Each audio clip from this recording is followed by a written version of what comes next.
السلام علیکم دوستو، آج ہم آپ کے لیے بیان لے کر آئے ہیں حضرت قاری حنیف ملتانی رحمت اللہ علیہ کا، اللہ ان کو جنت نصیب کرے۔ بیان کا عنوان ہے موت کا منظر۔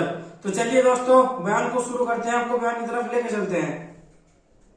آدمی کا جسم کیا ہے جس پہ شیدا ہے جہاں، ایک مٹی کی عمارت ایک مٹی کا مکان، خون کا گارا بنایا اینٹ جس میں ہڈیاں، چند سانسوں پہ کھڑا ہے یہ خیالی آسمان، اور موت کی پرزور آندھی جس دم آ کر ٹکرائے گی، بسی عمارت ٹوٹ کر خاک میں مل جائے گی۔ محترم بزرگوں، عزیز ساتھیوں، کئی روز سے اس علاقے میں اس اسٹیج سے امام الانبیاء محبوب کبریا حضرت محمد مصطفیٰ صلی اللہ علیہ وسلم کی سیرت طیبہ، آپ کی حیات پاکیزہ، آپ کے اوصاف کمالہ، آپ کے اخلاق حمیدہ اور آپ کی سعی جمیلہ کے سلسلے میں علماء کرام آپ حضرات کے سامنے بیان فرما رہے ہیں، اور وہ اس لیے کہ یہ ماہ مبارک وہی مہینہ ہے جس مہینے میں تشریف آوری ہوئی محمد عربی صلی اللہ علیہ وسلم کی۔ تو مجھے دوستوں نے اس خواہش کا اظہار فرمایا میرے سامنے کہ 12 ربیع الاول جہاں حضور صلی اللہ علیہ وسلم کی ولادت کا دن ہے، اللہ پاک عالم الغیب ہے، وہ تمام چیزوں کے رموز اور اسرار اور نقاط کو اچھی طرح سے جانتا ہے۔ وہ خالق کائنات جو ہوا، اسے علم تھا کہ امت سرکار مدینہ صلی اللہ علیہ وسلم کی تشریف آوری کا دن منائے گی، اس کو جشن بنائے گی۔ اللہ پاک نے دیکھا کہ یہ لوگ کئی جشن مناتے مناتے نماز روزہ حج زکات کو چھوڑ کر صرف جشن میں ہی نہ رہ جائیں، نعوذ باللہ عید میلاد النبی کی خوشی میں یہ دائیں بائیں اور ادب اور اکرام احترام کو کہیں فراموش نہ کر دے۔ خداوند عالم نے وہی 12 ربیع الاول اور وہی سوموار کا دن حضور صلی اللہ علیہ وسلم کی وفات شریف کے لیے منتخب فرما دیا کہ جب تمہارے دل میں خوشی اٹھے تو حضور کی ولادت باسعادہ کی خوشی مناؤ، اور جب اس پہلو پہ نظر ڈالو گے کہ حضور کی اسی دن میں وفات شریف ہوئی تو لازمی تمہیں صدمہ عظیم پہنچے گا۔ صحابہ اکرام کو اس سے بڑھ کر کیا صدمہ ہوگا؟ وہ صحابہ جنہوں نے اپنی زندگی کو تلخ کر دیا، 8 دن کی بھوک کو، پیاس کو، ان کے چمڑے ادھیڑ دیے گئے، اور جب بھی پوچھا تمہارا کیا حال ہے، ہر صحابی کہتا تھا کہ جب میں مدنی کریم کا دیدار کرتا ہوں میرے سارے غم غلط ہو جاتے ہیں، میں تمام دکھوں کو بھول جاتا ہوں۔ وہ جماعت جنہوں نے 23 برس تک سرکار مدینہ کا مسلسل دیدار کیا ہو، ان کو کتنا صدمہ عظیم پہنچا ہوگا۔ اور بالخصوص آخری سپارے کی جب سورت اذا جاء نصر اللہ کا نزول ہوا، یدخلون فی دین اللہ افواجا، ان قریب تم دیکھو گے اسلام میں فوج کی فوج داخل ہوں گی، تو تمام صحابہ خوش ہوئے، اور ایک علیحدہ کونے میں گوشے میں بیٹھ کر ابو بکر صدیق رضی اللہ تعالی عنہ کو صحابہ نے دیکھا رو رہے ہیں، تو پوچھا کیا بات ہے؟ فرمانے لگے کہ ایسی کوئی بات نہیں، بہرحال مجھے اس سورت کے نزول سے علم ہو چلا ہے کہ سرکار مدینہ کا آخری وقت آ پہنچا۔ تو اس نسبت سے اور اس تعلق کی بنا پر میں آپ حضرات کے سامنے اس موقع کا ذکر کرنے لگا ہوں، اس چیز کا ذکر کرنے لگا ہوں، اس مقام کا ذکر کرنے لگا ہوں، اس گھاٹی کا ذکر کرنے لگا ہوں جس سے آج سے پہلے نہ کوئی بچا اور نہ تم بچو گے اور نہ آئندہ آنے والے بچ سکیں گے۔ وہ ہے موت، جس کو موت کہتے ہیں۔ موت کے جھٹکے سے نہ وزیر بچے نہ سفیر بچے، نہ شہنشاہ بچے، نہ دولت مند، نہ غریب، نہ فقیر، نہ پیر، نہ مولوی، کوئی نہیں بچ سکتا موت کے جھٹکے سے۔ اور ایسا بھی نہیں ہے کہ فلاں فرقے والوں کی موت آئے گی فلانوں کی نہیں آئے گی، سب کی آئے گی۔ فلاں مسلک والوں کی تو موت آئے گی فلانوں کی نہیں۔ وہ موت جس نے پیغمبروں کو زمین میں سلا دیا ہو، وہ موت جس نے خالد بن ولید جیسے جرار کو زمین میں پہنچا دیا ہو، وہ موت جس کے بارے میں گیبن کہتا ہے کہ اگر 2 سال تک عمر فاروق اور زندہ رہ جاتے دنیا میں کفر کا نام و نشان نہ رہتا۔ خدا کی قسم جب موت آئی تو زیر زمین جانا پڑا۔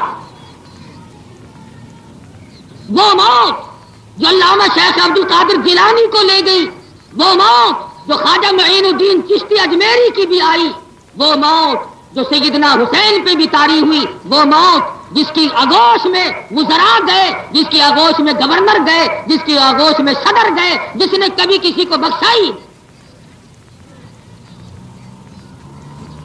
سیدنا ابراہیم علیہ السلام کے سامنے حضرت اسرائیل آئے۔ خلیل اللہ فرمانے لگے اسرائیل مجھے وہ صورت تو بتاؤ فاسق و فاجر گناہگار لوگوں کی جس شکل کو بنا کر کے جان نکالو گے۔ عرض کرنے لگے خلیل اللہ جانے دو، دیکھنے نہ پاؤ گے، دیکھ نہ سکو گے۔ خلیل اللہ نے فرمایا نہیں مجھے بنا کر دکھلاؤ تو صحیح۔ پیغمبر کا اصرار بڑا۔ حضرت اسرائیل نے کہا ذرا پرلی طرف منہ پھیر لیجئے۔ خلیل اللہ نے منہ پھیرا، اس طرف منہ پھیر کے ایک نظر پڑی تھی، خلیل اللہ دھڑام سے بے ہوش ہو کر زمین پہ گر پڑے۔ اور جب ہوش میں آئے فرمانے لگی قبر کا عذاب بھی نہ ہو، قیامت کا عذاب بھی نہ ہو، برزخ میں کسی قسم کا عذاب نہ دیا جائے، صرف اسرائیل کی یہ شکل بنا کر کے جان نکالنے کے لیے آنا سب سے بڑا عذاب ہے۔ آج ان چیزوں کی طرف میرا تیرا کسی قسم کا جان نہیں، تصور بھی نہیں۔ علماء موجود ہے، مشکاۃ شریف میں حدیث ہے، فرمایا امام الانبیاء محبوب کبریا حضرت محمد مصطفیٰ صلی اللہ علیہ وسلم نے جب آدمی کی موت آتی ہے جان کو توڑ دیا جاتا ہے، اس قدر پیاس لگتی ہے سمندر پلا دو پیاس نہیں بجھتی۔ حضور کا ارشاد ہے موت کے وقت کی پیاس سے پناہ مانگو، اس پیاس کا دنیا میں علاج کوئی نہیں، دریا پلا دو، سمندر پلا دو، موت کی پیاس نہیں بجھا کرتی۔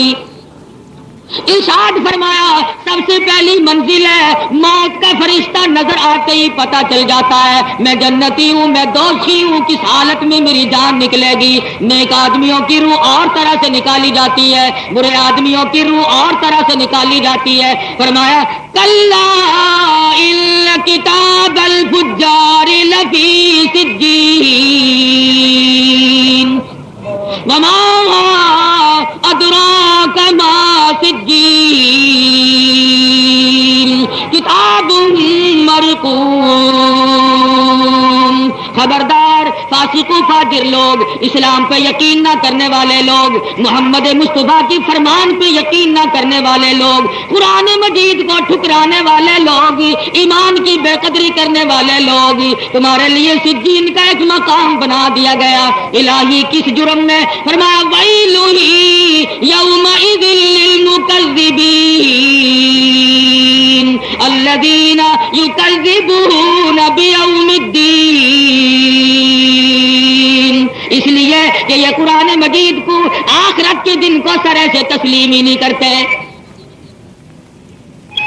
ساری عمر بادشاہت میں گزار دی، وزارت میں گزار دی، ایوان صدر میں بیٹھ کر گزار دی، خدا کی قسم مرتے وقت ان چیزوں کا کوئی لحاظ نہیں۔ بنگلے والے کی موت کیسے آئے گی، کوٹھی والے کی موت کیسے آئے گی، کروڑوں کے مالک کی موت کیسے آئے گی، وہاں پہ تو نہ جانے کس طرح پہ فوراً بلاوا یوں ہی آ جاتا ہے، کہتا کیسے کیسے گھر اجاڑے موت نے، پیلو تنگ کیا کیا پوچھا موت نے، سروں قدی قبروں میں گاڑے موت نے۔ دنیا والوں یہ موت تو ایسی چیز ہے جس گھر میں جا گھسی اس کا پھر نام و نشان نہ چھوڑا۔ جس کا نمبر لگ گیا اب یہ بھی پتا نہیں ہم میں سے کس کی موت کس مقام پہ آئے گی. ہم میں سے کوئی آپریشن روم میں مرے گا, کوئی اسپتال میں مرے گا, کوئی اپنے گھر میں مرے گا, کوئی ایکسیڈنٹ اور حادثے میں مرے گا. ارے کتنے ہی لوگ ایسے ہیں کروڑوں روپے کے مالک ہیں, مرنے کے بعد 2 گز کفن کا ٹکڑا ساری کمائی میں سے نصیب نہیں. کروڑوں کمایا, لاکھوں کمایا, حالات ایسے بنے کفن نصیب نہیں. دور و دراز سفر پہ نکل گیا, گھر سے نکلنے لگا, تجارت کے لیے جاتا ہے. بیگم صاحبہ کہتی ہے میرے لیے اچھا سا نشانی کے طور پہ سوٹ لانا. چھوٹے بچے کو کہتی ہے تو بھی آگے بڑھ کے فرمائش کر دے, کوئی اچھا کھلونا لائے گا. بچی کے سر پہ ابا جان ہاتھ پھیر رہے ہیں. کسے معلوم ہے کہ ابا کا آخری ہاتھ بچے کے سر پہ پھر چکا ہے. ساری عمر کی رفیق حیات, ساری عمر کی زندگی گزارنے والی گھر والی بیگم صاحبہ مسکرا کر کہتی ہے دیکھنا ذرا جلدی آنے کی کوشش کرنا. نہ بیگم کو پتا نہ گھر والے کو پتا, یہ آخری ملاقات ہے, یہ آخری نظریں مل چکی ہیں. اس کے بعد اس گھر میں یہ سوٹ تو کیا لائے گا, کھلونے تو کیا لائے گا. حکم ہوتا ہے مجھے اپنی کبریائی کی قسم یہ خود واپس نہیں آئے گا. کسے معلوم ہے کس انداز سے کس حالات سے جان نکل جائے گی.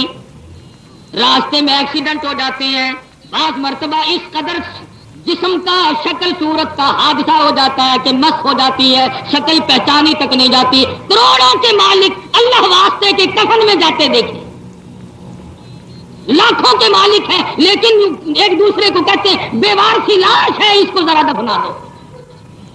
اور کبھی کبھی ایسا ہوتا ہے کہ 4 تکبیر نماز جنازہ میں نصیب نہیں ہو, سیلاب آتے ہیں, طرح طرح کے اور حادثے بن جاتے ہیں. اللہ پاک فرماتے ہیں تم ہر وقت تیاری کرو. تم یہ سمجھو کہ موت میرے سر پہ ناچ رہی ہے, ہر وقت رقص کر رہی ہے, پیچھے آ رہی ہے, کہتی ہے تو تیاری کر, میں آیا چاہتی ہوں. آج کا نوجوان تو کیا سفید بال آ گئے, بوڑھا ہو گیا, لیکن موت کو یاد نہیں کرتا. ایک بنگلہ بنایا دوسرے کی تیاری ہے, ایک دکان چلا رہا ہے دوسری دکان کی تیاری ہے, اور اصل کاروبار کی جو جگہ ہے قبر اس کی کوئی تیاری نہیں. اس کے لیے کبھی دھیان تک نہیں آیا کہ وہاں کا خوفناک بھیانک منظر کس طرح پہ میں برداشت کر سکوں گا. صحابہ اکرام رضوان اللہ تعالی علیہ مجمعین کی جماعت مدنی کریم کے دربار عالیہ میں آ گئی.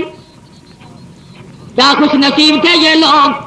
آج تم مسائل پوچھنے کے لیے مولاناؤں کے پاس آتے ہو, صحابہ مسائل پوچھنے کے لیے امام الانبیاء کی حضور میں تشریف لاتے تھے. عرض کرنے لگے یا رسول اللہ ہمارے ماں باپ آپ پہ قربان ہو جائیں, آدمی کی جان کیسے نکلتی ہے. ارشاد فرمایا ریشمین کپڑا لے لو, خاردار جار پہ ڈال دو, اور لکڑی لے کر چھیٹو, ایک پلہ پکڑ کر کھینچ لو, جیسے وہ تار تار ہو جاتا ہے آدمی کی یوں رگ رگ کو توڑ کے رکھ دیا جاتا ہے. فرمایا والنازعات غرقا, قسم ہے ان فرشتوں کی جو روح کو رگوں میں سے غوطہ مار مار کر گھسیٹ کر لاتے ہیں. حضور فرماتے ہیں پہلے پیروں کی جان نکال لیتے ہیں. عجیب منظر ہے موت کا. میری تیری تو کیا ہستی کیا مجال ہے. یہاں پہ بڑے بڑوں کو روتے ہوئے دیکھا, امام احمد بن حنبل ہے سب کا جو رحمت اللہ علیہ. آخری وقت ہے, خود بیٹے فرماتے ہیں ابا جان کو اتنے پسینے آئے کپڑوں سے گزر کر زمین پہ ٹپک رہے تھے. عرض کیا ابا جان وقت کے امام ہو, پرہیزگار متقیو, لاکھوں حدیثوں کے حافظوں, کیا پریشانی ہے کیا غم ہے. فرمانے لگی بیٹا تجھے پتہ نہیں ان قریب مولا کے دربار کی پیشی ہے, نہ معلوم وہ میرے ساتھ کیا سلوک فرمائے گا. فعال لما یرید, بے نیاز ہے ڈرتا ہوں وہ کیا بے نیازی میرے ساتھ فرمائے گا. سفیان ثوری رحمہ اللہ وقت کے جنید ہے، بغداد یعنی کتب اور ابدال ہے، ولی اللہ ہے، آخری وقت میں لوگوں نے دیکھا پیشانی زمین پہ رگڑ رہے ہیں اور رو رہے ہیں. لوگوں نے پوچھا کیا بات ہے؟ فرمانے لگے اللہ سے ڈرتا ہوں. ارے آپ تو ولی کامل ہیں، آپ کیوں ڈرتے ہیں؟ فرمایا ڈروں کیسے نہیں، ان بطش ربک لشدید، اس مالک کی بڑی سخت پکڑ ہے، ڈرتا ہوں نہ معلوم کس حال میں مجھے وہ پکڑ نہ لے.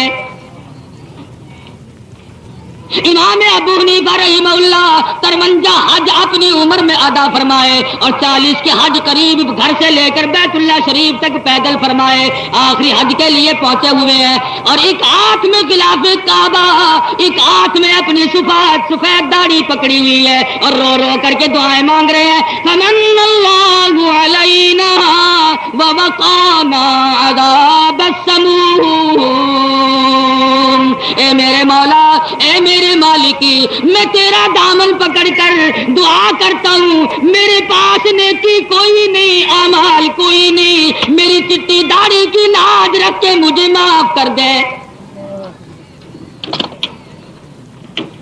اماموں کا حال ہے، امام زین العابدین ہے سب قید رحمت اللہ علیہ، اللہ کے خوف سے ڈر کے مارے ایک ایک رات میں 1000 رکعت نفل پڑھتے ہیں. سردیوں کے موسم میں انگیٹھی سلگی ہوئی ہے اور دروازہ بند کر کے مصلی پہ کھڑے ہو کر اللہ کا قرآن پڑھنا شروع کر دیا. انگیٹھی میں سے کھولا نکلا، سامان کو آگ لگی، چھت جل گئی. لوگوں نے دروازہ کھلوانے کی بڑی کوشش کی، حضرت دروازہ کھولو، دروازہ کھولو. دروازہ یقین ہو گیا کہ حضرت اب شہید ہو گئے، جل گئے، اب کہاں باقی ہے. لیکن دروازہ توڑ کر دیکھا، سامان جل چکا، چھت جل چکی. سب کچھ جلنے کے بعد میں حسین کا بیٹا مصلی پہ کھڑا ہو کر اطمینان سے قرآن مجید کی تلاوت کر رہا ہے. نماز ختم کی، لوگوں نے پوچھا حضرت جی آپ نے نماز ختم نہ کی، یہ سارا سامان جل گیا. فرمانے لگے تمہیں اس آگ کی پریشانی ہے، جسے پانی بجھا دے، جسے مٹی بجھا دے، جسے تم جیسے بجھا سکتے ہو. میں اس آگ کی فکر میں لگا ہوا ہوں جسے اعمال کے سوا کوئی شے بجھا نہیں سکتی. ثم لم يتوبوا فلهم عذاب جہنم ولهم عذاب الحریق. جلا دینے والا عذاب، تباہ و برباد کر دینے والا عذاب. حاصل یہ نکلا کہ ہر بزرگ، ہر ولی، ہر کتب، ہر ابدال، ہر صحابی، ہر نبی اللہ کے خوف سے اس قدر روتے چلے گئے کہ رخساروں پہ نالیاں بنا لی تھی آنسو. کبھی ہمیں بھی اس بات کا احساس ہوا مرنے سے پہلے کہ ہم بھی یہ دنیا چھوڑ کر جائیں گے؟ جوان کے دل میں نہیں، مرد کے دل میں نہیں، عورت کے دماغ میں یہ بات نہیں آتی. شہنشاہوں کے دماغ میں تو آوے ہی کیوں، وہ تو مرنے کے لیے تیار ہی نہیں، وہ تو مرنے کے لیے تیار ہی نہیں. وہ ایک امیر آدمی تھا، اس کا کتا مر گیا تو لگا بیٹھ کے رونے. لوگوں نے کہا کہ روتا کیوں آوے، کتا ہی تو مر گیا، اور خرید لے. تو کہنے لگا میں کتے کو نہیں روتا. کیا اور کیا اصل اس لیے رو رہا ہوں کہ اسرائیل نے میرا گھر دیکھ لیا، یہ پھر دوبارہ آئے گا. بلکہ موت نے میرا گھر دیکھ لیا. اب تم جتنے یہ ہوا پہ اڑے اڑے پھرتے ہو، کسی کا یقین نہیں کہ موت آ جائے گی. میں زمین کے اندر بھی جا سکتا ہوں. نہ تیاری ہے، نہ اس کے لیے کسی قسم کا فکر ہے، نہ سوچ و بچار ہے، بلکہ عقل موجود ہے. علماء نے لکھا ہے کہ حضرت اسرائیل علیہ السلام ایک شہنشاہ کے دربار میں آئے. محفل و رقص و سرود اندر لگی ہوئی تھی، ناچنا گانا بجانا ہو رہا تھا. انہوں نے آ کر دروازے پہ دستک دی. چوکیدار باہر نکلا، دھکے مکے دیے، پھٹے پرانے کپڑے. بڑا فقیر آدمی کو کون جگہ دے؟ ہم خود نہیں فقیر کو منہ لگاتے. ٹھاٹ باٹ ہو پھر تو سب کچھ آدمی کر لیتا ہے. خدا کی قسم آج ہمارے دلوں میں قرآن کی عظمت نہیں، ایمان اور اسلام کا احترام نہیں. اگر ہو تو یہ جرائم نہ ہو جو آج ہمارے اندر پیدا ہو گئے. بادشاہ نے پوچھا کون تھا، کہ یوں ایک فقیر سا آدمی تھا، ہم نے دھکے دے دیے اسے. کہ صرف دھکے دیے، جان سے مارنا تھا، جان سے مار دینا چاہیے تھا. لگا جی اب تو ہم نے اس کو نکال دیا. انہوں نے دوسری مرتبہ پہلی دفعہ سے بھی زور سے دروازے پہ دھکا دیا. وہ ساز باز سارے ٹھہر گئے، سارا ختم ہو گیا.